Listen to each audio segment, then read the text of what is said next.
and worked for Vibe and a lot of other different companies, and I become a branding and marketing specialist over the years. Wow. That's my whole thing. So when I was with The Source, I met a lot of people, did a lot of things. When I worked with Vibe, I met a lot of people. But my thing is always being a humble, nice guy. So, a lot of times people get in positions, they arrogant and they miss all the connects. I'm the humble guy. I want to talk to the quiet nigga in the corner and this person right here and the nigga mopping the floor because you never know how circumstances change. You need all types of people in your corner. But so I got with Sosa. I got connected through Sosa because at the time I was doing what I'm doing, helping Pops. They brought me to Pops and they was like, yeah, he got a record label. He needs some help. He needs some consulting. Can you help him? And that's how I started my relationship with the family. From that point, I met, Meech and most of the top guys. At the time, I was living around the corner with an OG named Michael Concepcion. And so I would go. Yeah, I know Mike. Yeah, I used to go the back route through the neighborhood, make sure nobody was following me to go to Pop's house once things got hot. So that's pretty much where I did. I did my business. When I fuck with them, I had a time limit. It was business. I stayed at the house for 15, 20 minutes, shake some hands and leave. I never hung out, was a hanger-on and groupie and doing none of that shit because I knew that if I did that, niggas would look at me different. You know what I'm saying? So I just came, handled my business. When you saw them at the Source Awards and they was all in them seats getting the shout outs and they had the 4-page spread, that was all my connects back at the time because Benzino asked me, yo, Cal, what's up with these dudes? They good? I was like, yeah, them niggas is solid, man. They good people. Because when I met Pops, I really didn't know anything that was going on. All I knew is he had a record company and he needed help with marketing. So I had that girl. Now, who is Pops? Who do you call him Pops? Pops is Wayne, Wheezy. Oh, Wheezy. Okay. Yeah. Okay. See, I was lost when you said Pops. Yeah. I always called him Pops or Wheezy, you know what I'm saying? So Right. So henceforward, I was around when things was, kind of started going bad, and Pops got me with another writer who was a guy who used to be the former editor of Rolling Stone. He was trying to get us, to put the whole story together and all that. And at the same time, I ran into a familiar person. I was put with this woman named Tammy Cowins. Tammy was communicating with me regarding, her position, trying to help. They basically said, Cal, help Tammy. And because they knew that at the time, Tammy, she didn't know shit. She was just a pretty girl. Right. Now, let me tell you what I know that was weird. Tammy was communicating with me, communicating. She was telling me everything was going on. And then one day she disappeared. Right. She ghosted me. And I could never figure it out. And I'm going to tell you something. The first time I met her in person at the Intercontinental in Buckhead. And she came across very striking, but it was something I couldn't put my finger on because I was like, how does this type of woman get involved with these ghetto niggas? What the fuck is, I couldn't figure it out because she seemed so out of place. You know what I'm saying? But at the time, I didn't question it. I just did what I was asked to do, which was to look out for the family. So I was looking out, trying to connect with her. I was dealing with Tony at the time. And they were trying to do their little BMF wives shit. And long story short, I held Wayne down the entire time he was out in jail.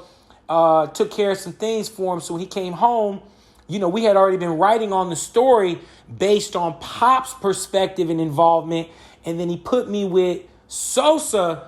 And Sosa blew my head off because no one in the organization, no one around could tell me about the old school shit. All I could tell me is about, going forward from California, how everything came to be. But see, Sosa and myself, we all before all of that. You feel me?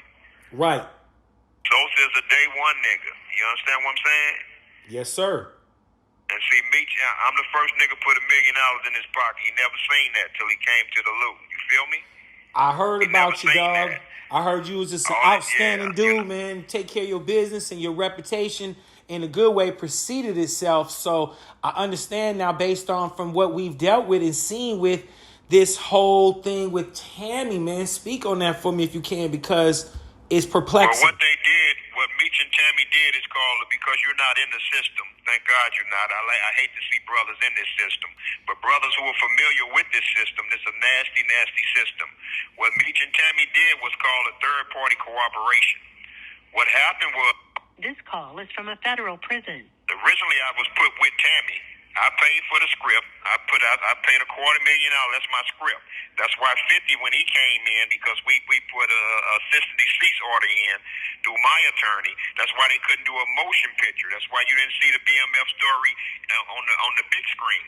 So 50 ran it through that star shit that he run that other corny shit that he do. So what happened was, homie, was I wasn't even the original target. They wanted to get a little Mexican. He's actually a cartel member out of L.A. named Suarez. You'll see his name in the paperwork, Fidel Suarez. He was their initial target. You feel me? Right. He was their initial target. But with me calling in while they were trying to set up Fidel Suarez, she clicked over and told the agents who was listening to her and Suarez, hold on, this is Cuff. And when they heard the name Cuff, they went fucking crazy. And that's when her and Meech turned the scheme toward me. You feel me? So what it did was, this is what it was supposed to do. It was supposed to give Meech a time cut for her cooperation and set me up. But also, it kills two birds with one stone. It puts me in jail, and now they don't have to split any of the revenue with me. My buddy and my partner along with me his name is Louis Burrell. That's MC Hammer's big brother. That's who Tammy was coming out here to see. That was me. I'm gonna tell you the year. That was 2015. No, that was like 14. Way earlier than that. It started way earlier than that. Way earlier than that. Around 2010, homie. Way earlier than that. I'm sorry. Yeah, we gotta go way back. We put $50 million on the table through Lionsgate Films, through Louis Burrell's Connect. Because Louis is the nigga, he a bait nigga out there, but he fucks around. He really fucks around on the music tip, but he also fucks around in the movie industry up there. Now, what we did not know is why Tammy would turn down that deal with me and Louis Burrell getting 20% of that budget. You understand what I'm saying? For a finder's fee. So what ended up happening was we didn't know that they had other plans and that she was sleeping with the feds and that they would put me off in prison and run away with my script and don't have to give me anything. So it was supposed to give Meech a time cut and knock me out of my percentage, me and Louis Burrell out of our percentage for the finder's fee with Lionsgate's film. Well, Lionsgate, when Louis went, so they backdoored us. Lionsgate shot it down when Louis Burrell wasn't no longer a part of it. You feel me? Right. So Tammy's whole thing fell apart. Meech couldn't get a time cut because they found out Tammy has no credibility. Because when you can't have a relationship with a federal agent, now you have no credibility. So they thing blew up. They thing fell all the way apart and blew up. That's why Meech didn't get a time cut. But Tammy testified in open court that she signed up to be a DA informant to give Demetrius Flenory a time cut. This call is from a federal prison.